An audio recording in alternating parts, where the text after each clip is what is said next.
Welcome to this series in which I'm going to be reading to you from my book, and I'm reading specifically from the glossary at the back of the book. And the glossaries, generally are considered a kind of the domain of the researcher, not in the sense that something that you read and take in. So this glossary is different. It's called the Glossary of Personal Empowerment.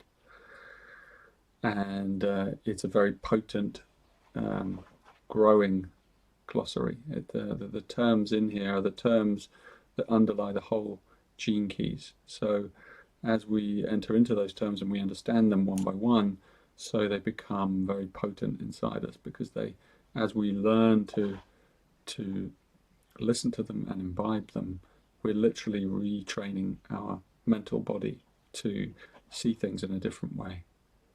So I'm going to pick one at random each time I do this, and the first one I'm going to pick is from the beginning. It's the very word archetype. It's a nice one to begin with, archetype. I'm going to read them and we'll contemplate them together. Archetype, a compressed idea containing many dimensions of meaning, imagery, and feeling. Archetypes resonate with deep universal themes in the unconscious of all human beings, regardless of race, genetics, or conditioning. According to the gene keys, there are exactly 64 universal archetypes. When you continuously contemplate and identify with a particular archetype, it has the capacity to transform your state of consciousness from a low frequency to a high frequency. Very simple definition of an archetype, but a lot of things to consider. A compressed idea containing many dimensions of meaning, imagery, and feeling. An archetype is something that connects those areas of our being, the feeling body, the astral body, and the mental body, and also the physical body. In Gene Keys terms, it's what we call the lower trinity. So it actually weaves together these three layers of our being that we live in, the physicality of our lives, the emotions that we feel as we go about our lives, and the thoughts that pin it all together. An archetype has the potential to kind of unite all three of those, and in uniting them, to transcend them. That's its purpose. So archetypes resonate with deep universal themes. Wherever you look, archetype was a word coined by Carl Jung, but archetypes have been around since language has been around, and before language was around. That's the nature of the archetype. The archetype takes us to the wordless domain. It takes us beyond words. It takes us beyond thought. It takes us beyond feeling. So it is a means of transport, of celestial transport.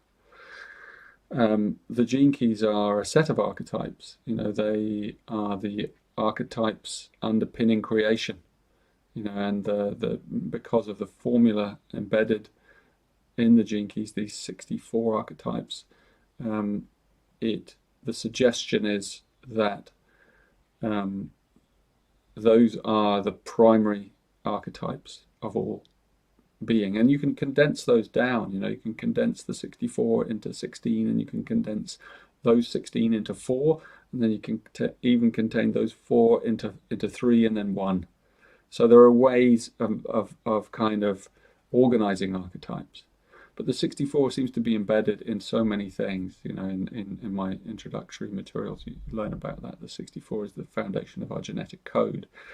It's the foundation of the architecture of life and nature and music and everything that stitches together the cosmos.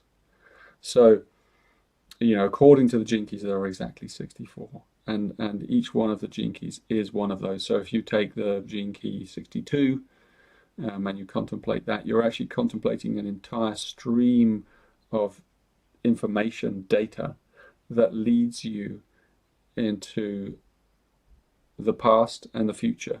There are many, many archetypes, gods, deities, stories, discoveries, scientific, intuitive, that are kind of compressed in each one of these gene keys. So as we begin to enter into a contemplation of a gene key, we're going into that storyline, we're going into that mythology, we're going into that encyclopedia of information that it's more than information, it's cellular, it's light, that's what it is. It's light that is waiting to be released. And of course, the basis of understanding an archetype is that it has the capacity for transformation, to transform your state of consciousness from a low frequency to a high frequency.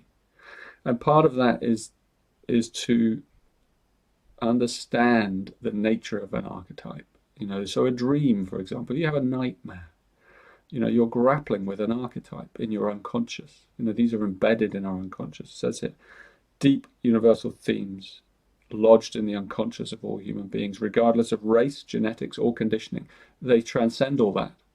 So when you look at the creation myths of all humans, you see that they have similar storylines. And you see the archetypes. There are only a few archetypes, but they repeat over and over and over again through different cultures. So they transcend language patterns and thought patterns and race, and they transcend how we identify things on the outside. So they allow us to actually come into unity. So the purpose of these archetypes really deeply is to go through transformation. If you identify with the archetype, then you go into a kind of struggle with the archetype. So the part of the process, and that's necessary, that's part of the shadow of the transforming the shadow of the archetype and letting it go and moving it through your being.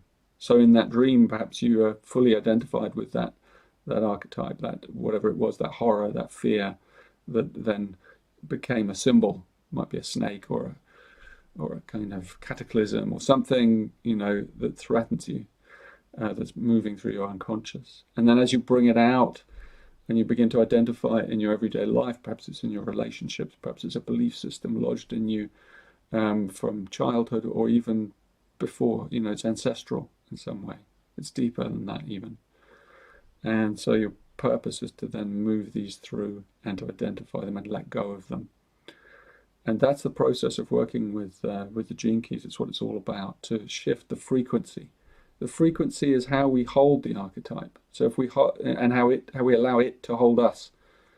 So if we allow it to hold us, then it holds us at the shadow frequency. It holds us at a low frequency, and our beliefs kind of create that situation so that the archetype repeats in our life in a loop, and it keeps challenging us, and we keep meeting those experiences where the archetype comes alive, and we struggle with it until we see what it is truly, and then we're able to let go of it. And then and that's a process in itself, the acceptance of the archetype, and then the transformational process as we let it go.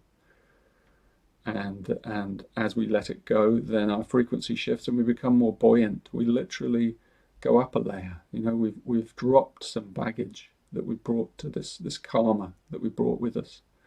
So the process of transforming archetypes is the process of the transmutation of karma. So it's really important to understand what an archetype is, and if you're learning about the gene keys, to really understand that every gene key is an archetypal window.